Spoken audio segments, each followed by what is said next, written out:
C'était pas mon copain le driver au départ. En général, j'arrive à bien me débrouiller sur cette partie-là du jeu. C'est un côté excitant en fait de défouloir, mais à la fois de précision.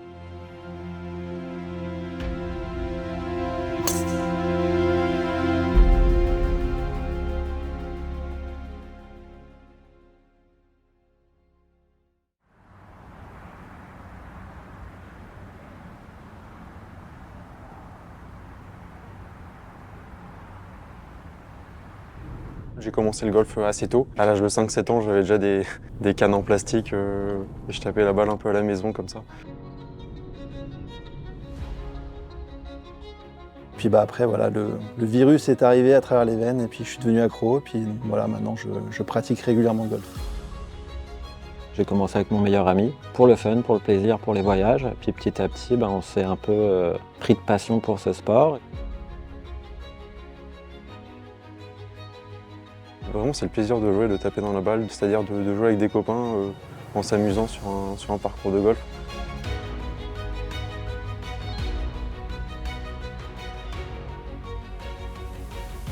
Chez Titleist, on attache une importance particulière à améliorer la performance totale des clubs. Quand on parle de performance totale, on parle de tolérance, de confiance, de distance et de contrôle. On ne délaisse pas une de ces caractéristiques au profit d'une autre. On va vraiment améliorer tous ces aspects pour procurer un driver plus performant pour tous les joueurs de golf. J'ai cherché longtemps le driver qu'il me fallait. Depuis 6 ans maintenant, je joue avec des drivers Titleist. Je suis sur le TSR, ouais. Je suis toujours prêt à concéder de la distance par rapport à avoir de la régularité en fait. Que je sois 50 mètres court, 20 mètres court, mais sur le fairway pour moi c'est important. Donc la tolérance, elle est importante pour moi dans le choix d'un driver. Je joue avec un TSR2. Donc je suis très fan de mon TSR, le bruit, le contact, le shaft, les trajectoires de balles. C'est un 9, il est assez fermé, c'est assez raide en fait. C'est des trajectoires de balles qui sont assez basses. Il m'apporte cette confiance à l'adresse et lors de ma frappe de balle, j'ai cette confiance qui fait que j'arrive dans la plupart des cas à mettre ma balle sur le fairway, même s'il y a toujours des accrochages, c'est sûr.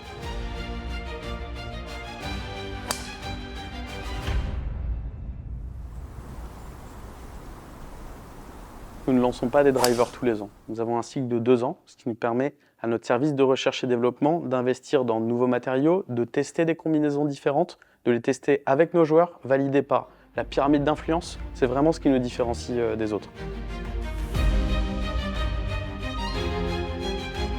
La pyramide d'influence se compose des joueurs professionnels, des coachs professionnels, des joueurs amateurs et de leurs coachs, de nos ambassadeurs et enfin de Team Titleist. Première impression là, du GT, visuellement ça reste très sobre, très simple, très neutre. C'est plutôt ce que je recherche pour un driver, avoir quelque chose de simple, visuellement simple. D'un point de vue design, il ressemble beaucoup au TSR. Ce qui change, c'est vraiment pour moi, c'est le visuel de la face avec les traits qui sont un peu plus marqués dessus. À l'adresse, la petite ligne colorée dorée en fait, qui est pour moi vraiment le gros plus à l'adresse par rapport au TSR, où je trouvais que ce côté un peu gris s'estompait pour bien centrer sa balle. Je suis tout de suite plus à l'aise avec le GT. Là, quand j'ai pris la tête et que je l'ai mise à l'adresse, je trouvais qu'elle posait bien. Et donc franchement, il y a un confort visuel qui est assez important et qui me plaît.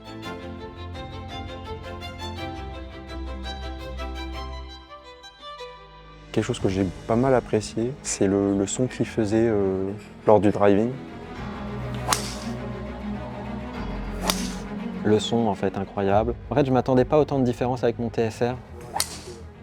Là, ce matin, sur les GT que j'ai pu tester, on est sur des clubs de super bonne qualité, la face est encore plus fine, le MOI, le centre de gravité ont été reculés, la tête a été retravaillée. J'ai essayé le GT2, j'ai essayé le GT3. J'ai une petite préférence pour le moment sur le GT2 au niveau de la tête de club qui ressemble plus à mon TSR3. Surtout au niveau du son à l'impact, moi qui me rappelle un peu le club que je joue aujourd'hui. Ça faisait longtemps que j'avais pas fait une session de driving comme ça. Franchement, j'ai essayé plein de shafts. Ça partait incroyablement droit. Franchement, j'ai passé ma meilleure vie au practice, je pense, tout à l'heure. On va chercher d'optimiser la meilleure trajectoire et distance. Boum! Pas mal. Je suis étonné parce que d'habitude, 2,66 de carry, je fais pas quoi. Un T2, je sais pas si c'est normal. Visuellement, honnêtement, c'est assez similaire à la mienne. Donc j'aime bien j'aime bien la forme déjà. On va voir le bruit.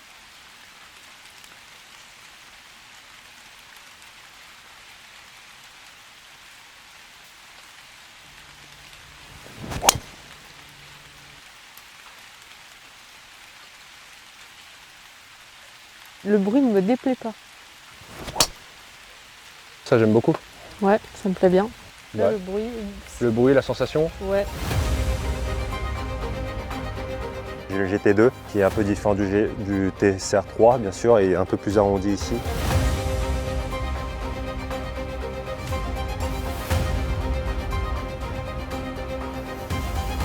J'étais assez surpris de la performance que ça a apporté. J'ai plus de distance sans faire d'efforts particuliers.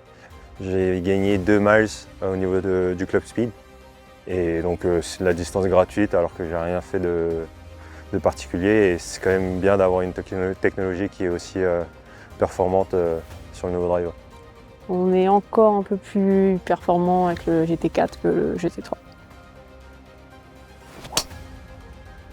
J'ai tout de suite eu beaucoup de stabilité, le son a été amélioré aussi et puis j'ai pris en vitesse, franchement c'est assez impressionnant, j'ai gagné 1 miles par heure de club speed et en ball speed ça équivaut à 2 ou 3 en plus, donc franchement très heureux avec cette nouvelle version du GT3.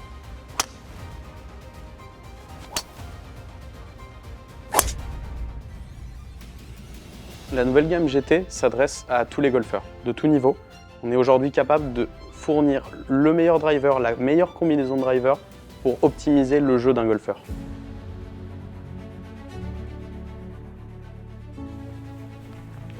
Il est important de faire son fitting sur le nouveau driver GT tout simplement parce qu'à l'intérieur, nous avons une quantité importante de nouvelles technologies, de nouveaux matériaux, d'options de fitting aussi, qui permettent toujours d'optimiser au maximum la performance du driver pour le golfeur.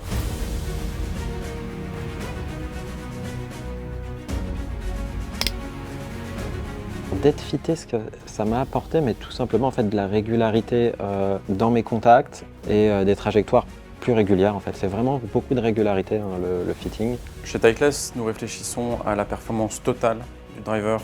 La R&D pour ce lancement de nouveaux drivers GT a placé vraiment la barre très très haute. Les fitting spécialistes passent beaucoup de temps en dehors de chez eux, constamment sur la route pour aller de golf en golf, de magasin en magasin. Ce qui nous motive dans ce métier, c'est la passion pour le golf, la passion pour les golfeurs, pour optimiser tout leur matériel et essayer de trouver la meilleure performance, encore une fois, et satisfaire le golfeur dans sa performance et dans son golf. Il n'y a jamais une journée de fitting similaire sur le terrain. Chacune des sessions, on repart de zéro, chaque golfeur est différent. C'est pas seulement de laisser, c'est aussi aller chercher la meilleure performance, la meilleure optimisation, mais tout en gardant une vraie sensation du driver Titleist qui a toujours été identique au fur et à mesure des années de lancement Titleist. Bien ça. Mon driver n'était pas un driver fité, donc du coup ça change vraiment les choses et il y a vraiment un apport supplémentaire, que ce soit sur le choix de la tête, sur l'ouverture, sur le shaft, la rigidité du shaft. Donc le jumelage entre tout ça fait que ça modifie vraiment les sensations que j'avais jusqu'à maintenant. Sur les premiers coups, j'ai été un petit peu déstabilisé, en plus j'étais pas chaud.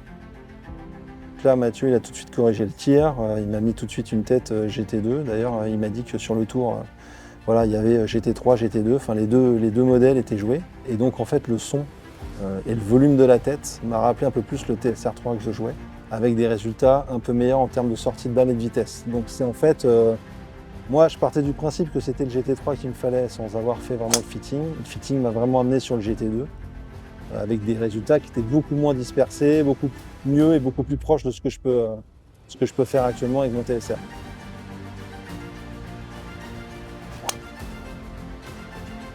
En termes de performance, surtout en termes de dispersion, où j'ai vraiment gagné quelque chose d'intéressant, où j'avais vraiment des ratés un peu plus importants à droite.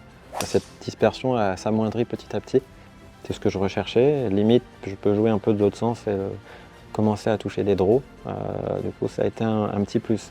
J'étais surpris de réussir à en faire quelques-uns. Les mauvais coups, généralement, ils partent un peu trop à droite. Le GT, il affecte un peu la trajectoire de balle. Elle est un peu plus neutre. Et ça me permet d'engager le coup beaucoup plus facilement. Franchement, ça m'apporte pas mal de confiance sur mes drives. Je peux vraiment m'engager. Sur les métriques, je pense que je gagne un petit peu avec le GT. J'ai gagné 2 à 3 miles per hour, je pense, de vitesse de balle. Je bosse le swing quand même avec un coach à côté, mais j'avais une consistance qui était bonne et je mettais des bons carries à 260. Ça fait quand même super plaisir de faire ça, quoi. L'année dernière, j'étais justement ici avec le TSR et j'avais des moyennes à 2,40. Ça fait énormément de différence, mais entre-temps, mon swing s'est aussi amélioré. Avec un GT, je peux gagner encore quelques mètres qui sont précieux à mon niveau de jeu. Entre mon ancien driver et le nouveau, il y a 7 ou 8 miles de vitesse de balle, donc ça change pas mal de choses. Et donc à la fin, il y a 20 à 25 mètres de longueur de drive après la roule. Donc évidemment que je ne peux qu'être satisfait de la chose, donc il n'y a plus qu'à commander. Oh, moi je le mets dans le sac, je ne me pose pas de questions, je pense que je le mets dans le sac. Ouais. Tariq me l'a prêté gentiment pour faire 9 trous. C'est tout ce qui se fait de mieux en termes de driver en 2024. Donc forcément que je le conseille. Après, moi c'est ma marque, celle que j'apprécie. Les clubs sont vraiment de qualité à mettre dans son sac pour 2024, 2025. Et voilà. Il n'y a pas de deal sur ça.